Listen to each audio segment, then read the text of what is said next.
شاہدی ہو کر جنت کی طلب کیوں کرتے ہو؟ جنت تو خود اس کی کھوج میں ہے جو آپ کا بندہ ہو جائے۔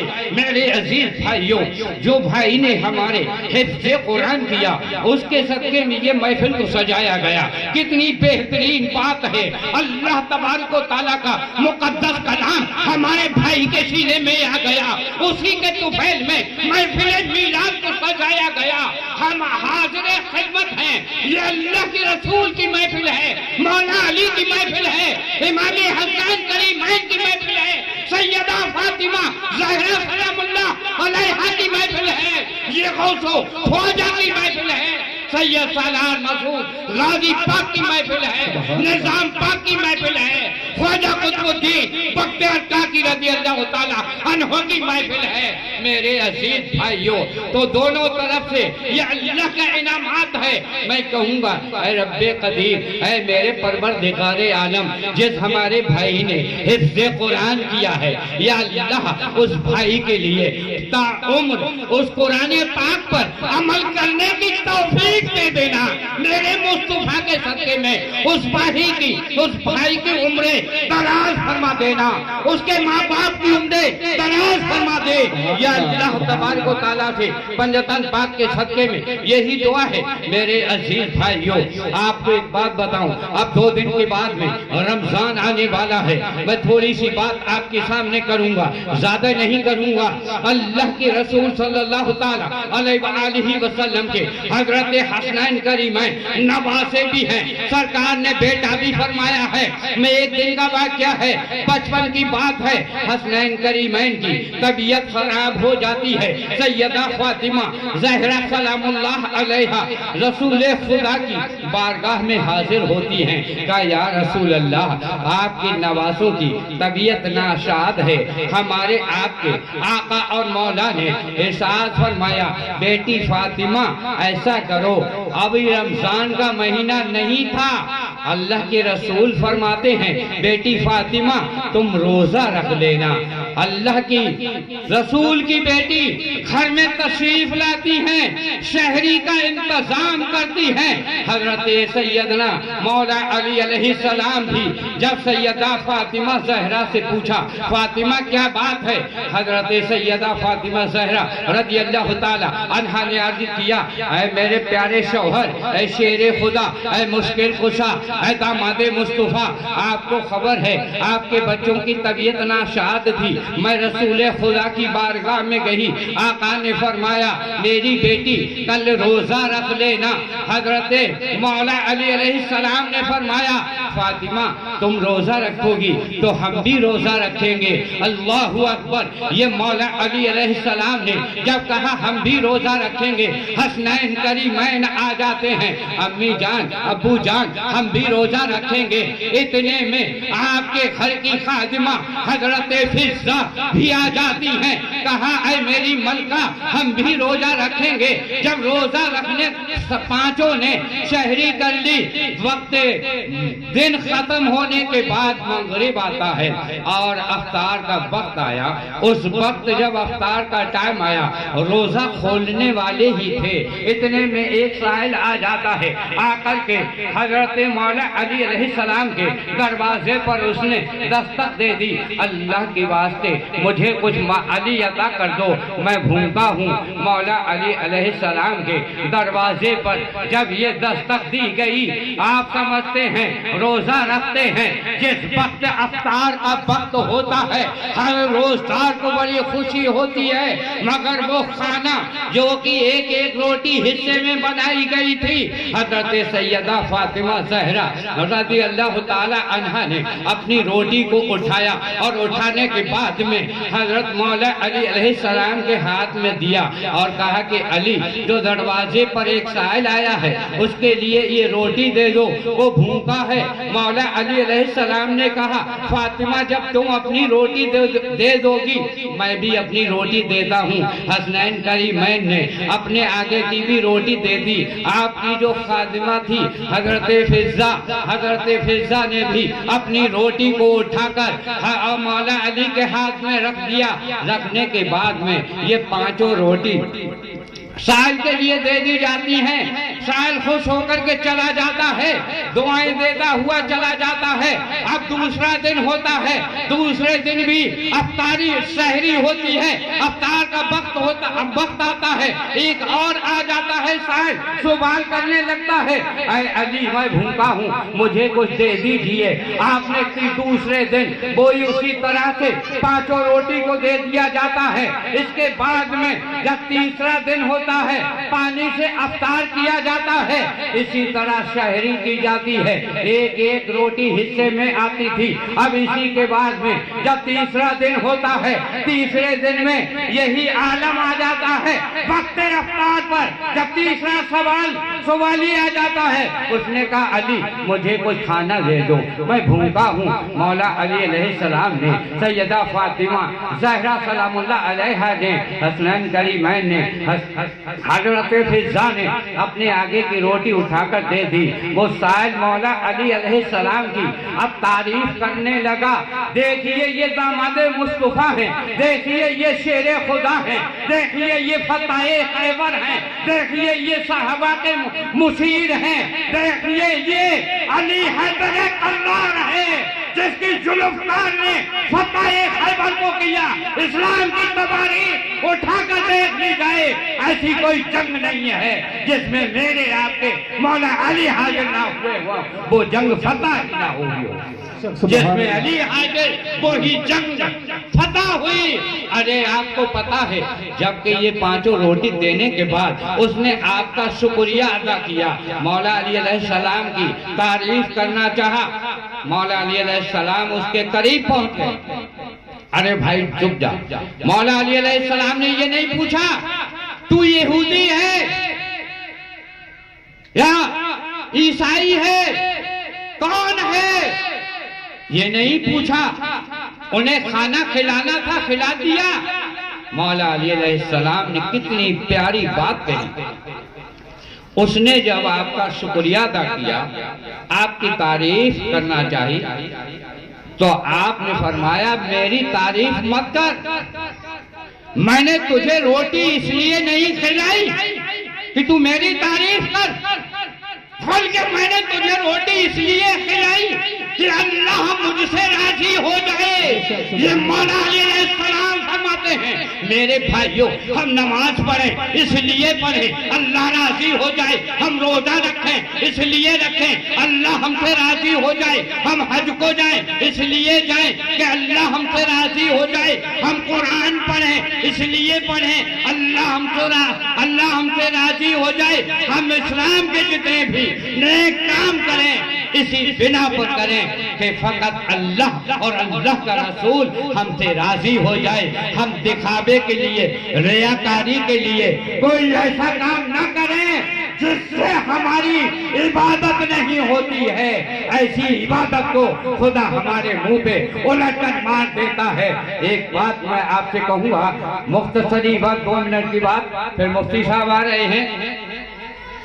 اگر میں بھائی آپ سے ایک بات پوچھوں کہ آپ سبھی بھائی، میں بھی اس میں شامل ہوں، اللہ کو جانتے ہیں؟ کہاں؟ ایک جواب آتا ہے جانتے ہیں۔ کیسے جانتے ہیں؟ اللہ کی قدرتوں سے جانا، اللہ کو جانا، اللہ کو پہچانا، اللہ کو جب ماننے کی بات آئی، اللہ رب العزت کو مانتے ہیں۔ یار یہ جھوٹا دعویٰ، ماننے کی بات ساروں کی نہیں۔ اگر مانتے ہو خدا کو، ایک بات آپ سے کہوں گا، میاں بیٹھے ہیں بھیسوڑی شریف کے، اگر ان کا مرید آ جائے، وہ ان کے سامنے گناہ نہیں کرتا، مفتی صاحب بیٹھے ہیں، مفتی صاحب کا شاگرد آ جائے، ان کے سامنے گناہ نہیں کرتا، بیٹا باپ کے سامنے گناہ نہیں کرتا، بیٹی ماں کے سامنے گناہ نہیں کرتی، پھر مجھے یہ بتاؤ استاد کے سامنے شاگرد گناہ نہیں کرتا، یہ تو یار ویسے ہی خام کھا کہ آپ نے بات کہہ دی کہ ہم اللہ کو جانتے بھی ہیں، اللہ کو پہچانتے بھی ہیں اور اللہ کو ہم مانتے بھی ہیں۔ باپ کو تم نے حاضر جانا، باپ کے سامنے گناہ نہ کیا، پیر کو تم نے حاضر جانا، پیر کے سامنے گناہ نہ کیا، تم نے اور استاد کو حاضر جانا، استاد کے سامنے گناہ نہ کیا، مفتی صاحب کے سامنے گناہ نہ کیا، امام صاحب کے سامنے مقتدی نے گناہ نہ کیا، مگر تمہیں یہ خبر ہے جس رب قدیر نے تم کو پیدا کیا ہے وہ رب قدیر، وہ اللہ تبارک و تعالیٰ تمہارے ہی قریب ہے اور تم میں رہ کر دیکھ رہا ہے، تم اسے نہ دیکھ رہے، اللہ تم کو دیکھ رہا ہے۔ اگر اپنا اعتماد، اپنا ایمان، اپنا عقیدہ اسی بات پر بنا لو کہ ہم کو اللہ دیکھ رہا ہے، ہم جھوٹ نہ بولیں گے، ہم کو اللہ دیکھ رہا ہے، ہم شراب نہ پیئیں گے، ہم کو اللہ دیکھ رہا ہے، ہم جوا نہ کھیلیں گے، ہم کو اللہ دیکھ رہا ہے، ہم زنا نہ کریں گے، ہم کو اللہ دیکھ رہا ہے، ہم دھوکہ نہ دیں گے، ہم کو اللہ دیکھ رہا ہے، ہم اپنے بھائی کا دل نہ دکھائیں گے، ہم کو اللہ دیکھ رہا ہے، ہم اپنے ماں باپ کی خدمت کریں گے، ہم کو اللہ دیکھ رہا ہے، علماء دین کی عزت کریں گے، ہم کو اللہ دیکھ رہا ہے، پیروں کا ادب و احترام کریں گے، ہم کو اللہ دیکھ رہا ہے، ہر سانس میں ہر وقت ہم کو اللہ دیکھ رہا ہے۔ جب ہم یہ اعتقاد کر لیں گے ہمارا تن اور من میں اللہ سما جائے گا، اللہ ہمیں دیکھ رہا ہے، ہم روزہ نہ چھوڑیں گے، اللہ ہم کو دیکھ رہا ہے، ہم نماز نہ چھوڑیں گے، اللہ ہم کو دیکھ رہا ہے، ہم زکوٰۃ نہ چھوڑیں گے، اللہ ہم کو دیکھ رہا ہے، ہم حج نہ چھوڑیں گے، اللہ ہم کو دیکھ رہا ہے، ہم توحید کو نہ چھوڑیں گے، اللہ ہمارے ہر کاموں سے واقف ہے۔ وَإِن تُبْدُوا مَا فِي أَنفُسِكُمْ أَوْ تُخْفُوهُ يُحَاسِبْكُم بِهِ اللَّهُ، اللہ قرآن میں فرما رہا ہے، اے لوگو میں تمہیں کس طرح دیکھتا ہوں، تمہیں ہی نہیں بلکہ تمہارے خیالوں کے اندر، تمہارے نفسوں کے اندر جو چیز خیال پیدا ہوتا ہے میں اس کو بھی دیکھ لیتا ہوں۔ میرے آپ کے آقا نے کیا فرمایا؟ انی ارا ما لا ترون، یعنی میں وہ چیز دیکھتا ہوں جو دونوں جہاں والوں میں سے کوئی نہیں دیکھتا ہے، نہ کوئی انبیاء میرے آقا کی طرح دیکھتا ہے، نہ کوئی فرشتہ میرے آقا کی طرح دیکھتا ہے، کوئی میرے رسول کی طرح نہ دیکھتا ہے۔ تو رسول اللہ صلی اللہ علیہ وسلم فرماتے ہیں میں اندھیرے اور اجالے میں یکساں دیکھتا ہوں۔ میرے آقا فرماتے ہیں میں آپ کے اندر جو خیال پیدا ہوتا ہے، جو تخیل ہے، اس کو بھی میں دیکھتا ہوں۔ خدا کی قسم اے میرے امتیوں، اپنی نماز کے اندر رکوع اور سجود کو صحیح طریقے سے ادا کیا کرو۔ اللہ کی قسم میں تمہارے خشوع اور خضوع کو بھی دیکھ لیتا ہوں۔ اے میرے آقا، میرے آقا بھی دیکھ رہے ہیں۔ ارے بھائی امتی ہو، اللہ کے رسول کے امتی ہو، اللہ کے بندے ہو، جب تمہیں یہ خبر ہے اللہ دیکھ رہا ہے تو رسول اللہ بھی دیکھ رہے ہیں، اللہ کے رسول بھی دیکھ رہے ہیں۔ جب ان کا امتی گناہ کرتا ہوگا میرے عزیز بھائیوں، روز محشر میں میرے رسول کو کیا منہ دکھاؤ گے؟ اس لیے میری آپ سے درخواست ہے، معذبانہ ہاتھ جوڑ کر درخواست ہے، میرے بھائی جو بھی گناہ میں مبتلا ہو اللہ تبارک و تعالیٰ کی بارگاہ میں آپ توبہ کرنے، کسی بزرگ کے ہاتھ پر کرنے، کسی مفتی صاحب کے ہاتھ پر کرنے، جب آپ توبہ کر لیں گے اللہ آپ کو معاف کر دے گا اور ایسا کر دے گا، بے گناہ بنا دے گا۔ میرے عزیز بھائیوں، بس میں آپ سے یہی عرضی پیش کر رہا ہوں کہ ہمیشہ یہ سمجھو کہ اللہ ہم کو دیکھ رہا ہے، اللہ ہمارے ساتھ ہے۔ گناہوں سے توبہ کرتے رہو، گناہوں سے ہمیشہ توبہ کرو۔ چھوٹے سے چھوٹے گناہ میں اللہ ہماری پکڑ کر سکتا ہے اور معاف کرنے پر آ جائے تو بڑے سے بڑے گناہ کو وہ معاف کر سکتا ہے۔ میرے عزیز بھائیوں، بولنے کی کوئی بات نہیں ہے، بولنے کو چاہے جتنا بلبل ہو، مگر میں چاہتا ہوں مجھے اتنا بولنا بھی نہیں آتا ہے۔ میں مفتی صاحب بیٹھے ہوئے ہیں اس لیے میں اپنی بات کو ختم کرنا چاہتا ہوں۔ ایک بات کہنے کے بعد ایک یہودی مدینہ شریف میں آیا اور آ کر کے کہا کہ اللہ کے رسول صلی اللہ تعالی علیہ وآلہ وسلم نے حدیث فرما دی ہے. کیا حدیث ہے؟ انا مدینۃ العلم وعلی بابھا. میرے آقا نے فرمایا اے علی میں علم کا شہر ہوں، تو تمام علموں کا دروازہ ہے.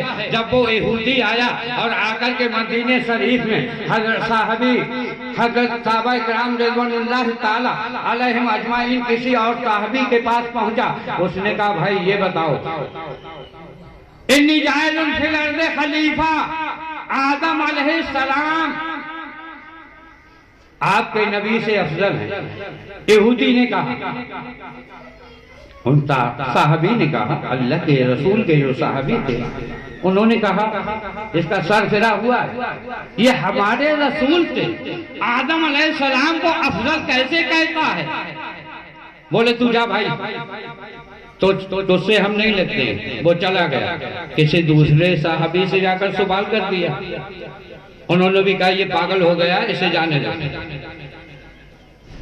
اتنے میں وہ بولا، مسلمانوں سے ایسا سوال کیا کسی مسلمان نے جواب نہ دیا. حضرت سلمان فارسی رضی اللہ تعالیٰ عنہ مل جاتے ہیں اور ملنے کے بعد میں کہا بھائی کیا کہتا ہے؟ تیرے سوال کا کسی نے جواب نہ دیا. کہا ہاں بھائی نہیں دیا.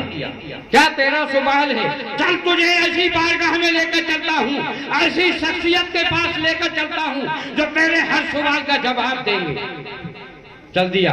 اس کا کہنا یہ تھا کہ آدم علیہ السلام کو اللہ نے فرشتوں سے سجدہ کروایا، تمہارے رسول کو سجدہ تو نہیں کروایا، تو اس لیے تمہارے رسول کیسے آدم علیہ السلام سے افضل ہے؟ یہ سوال تھا.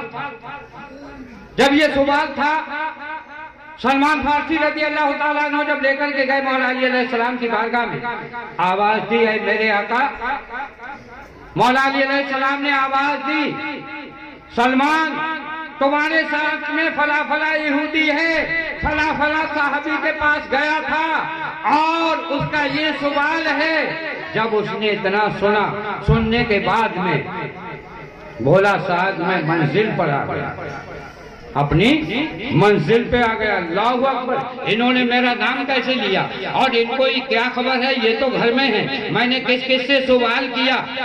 مولا علی علیہ السلام کے گھر میں حاضر ہوا، بلا لیا. مولا علی علیہ السلام نے فرمایا بتا تیرا سوال کیا؟ اس نے کہا میرا سوال یہ ہے، میرا سوال یہ ہے کہ آدم علیہ السلام کو اللہ نے فرشتوں سے سجدہ کرایا. وَإِذْ قُلْنَا لِلْمَلَائِكَةِ اسْجُدُوا لِآدَمَ فَسَجَدُوا إِلَّا إِبْلِيسَ وَاسْتَكْبَرَ وَكَانَ مِنَ الْكَافِرِينَ. سجدہ کرایا. نماز ایک ایسی عبادت ہے جو اللہ کی بارگاہ میں مقبول. ایسی حالت میں اللہ نے آدم کو سجدہ کرایا. آپ کے رسول کو تو اللہ نے سجدہ نہیں کرایا. یہ مولا علی علیہ السلام تھے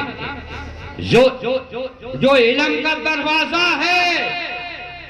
آج حافظ بن جائیں، قاری بن جائیں، مفتی بن جائیں، مصنف بن جائیں، محدث بن جائیں، مفکر بن جائیں، مبلغ بن جائیں، جو ولی بن جائیں، کتب بن جائیں، ابدال بن جائیں، اوتاد بن جائیں، اخیار بن جائیں، مدار بن جائیں، کچھ بھی بن جائیں، جب تک میرے آقا اور مولا علی علیہ السلام کے دروازے پہ ان کی چوکھٹ پر سر کو نہ جھکا دیا تب تک وہ کوئی نہیں ہے. چاہے وہ عالم ہو، چاہے قاضی ہو، چاہے حافظ ہو، وہ کچھ بھی نہیں جس نے اہل بیت پنجتن پاک اور ہمارے صحابہ کرام رضوان اللہ تعالیٰ علیہم اجمعین کو نہیں مانا، وہ کچھ نہیں ہو سکتا. سوال کیا ہوا؟ مولا علی علیہ السلام نے کہا بھائی سن، کیا کہا تو نے؟ اس نے کہا آدم علیہ السلام افضل ہے، اس لیے آدم علیہ السلام افضل ہیں کہ ان کو اللہ نے فرشتوں سے سجدہ کرایا. اچھا یہ بتا، یہودی سے مولا علی علیہ السلام نے پوچھا یہ بتا سجدہ کرایا ہی تو تھا، اللہ نے سجدہ کیا تو نہیں؟ سجدہ کرایا ہی تو تھا، اللہ نے سجدہ کیا تو نہیں؟ کہا ہاں یہ بات صحیح ہے، اللہ نے سجدہ کیا نہیں، فرشتوں سے کرایا، یہ ہم اور آپ سبھی جانتے ہیں۔ ارے آدم علیہ السلام کو سجدہ تو بعد میں ہوا، پہلے تو ان کے اندر نور محمدی صلی اللہ تعالیٰ علیہ وآلہ وسلم ڈالا گیا تھا۔ سجدہ تو بعد کی بات ہے، جب تک میرے آقا کا نور داخل نہ ہوا تب تک تو آدم میں روح بھی داخل نہ ہوئی تھی۔ تو انہیں کیسے کہہ دیا کہ آدم علیہ السلام میرے رسول سے افضل ہیں؟ مولا علی علیہ السلام نے فرمایا بھائی سن، اللہ نے سجدہ کرنے کا حکم دیا، اللہ نے فرشتوں سے سجدہ کرایا تھا، خود کیا نہیں تھا، مگر ایک بات سن لے، جس وقت اللہ نے قرآن میں فرمایا ان اللہ و ملائکتہ یصلون علی النبی یا ایھا الذین آمنوا صلوا علیہ وسلموا تسلیما، اللہم صلی علی سیدنا و مولانا محمد وعلی آل سیدنا و مولانا محمد بارک وسلم۔ میرے عزیز بھائیو، اللہ خود درود پڑھ رہا ہے، سجدہ کرانا اور چیز ہے، اور مصطفیٰ پر درود پڑھنا الگ بات ہے۔ اللہ کا درود پڑھنا الگ ہے، فرشتوں کا درود پڑھنا الگ ہے، مومنوں کا درود پڑھنا الگ ہے، مگر ہے تو میرے مصطفیٰ کا ذکر اللہ خود کر رہا ہے، فرشتوں سے کرا رہا ہے، انبیاء سے کرا رہا ہے، اولیاء سے کرا رہا ہے، اپنے بندوں سے کرا رہا ہے۔ خود کرنا الگ بات ہے۔ وہ یہودی کہنے لگا مولا علی علیہ السلام جو آپ کے رسول نے حدیث فرمائی تھی بالکل حق ہے، کیونکہ کسی کے پاس اور کے جواب نہیں ملا تھا، یہاں پر تو اللہ خود درود پڑھ رہا ہے۔ میرے عزیز بھائیو، مفتی صاحب آپ کے سامنے خطاب فرمائیں گے، میں تھوڑی دیر کے لیے آپ سے حاضر ہوا تھا۔ وآخر دعوانا الحمدللہ رب العالمین، السلام علیکم ورحمۃ اللہ وبرکاتہ۔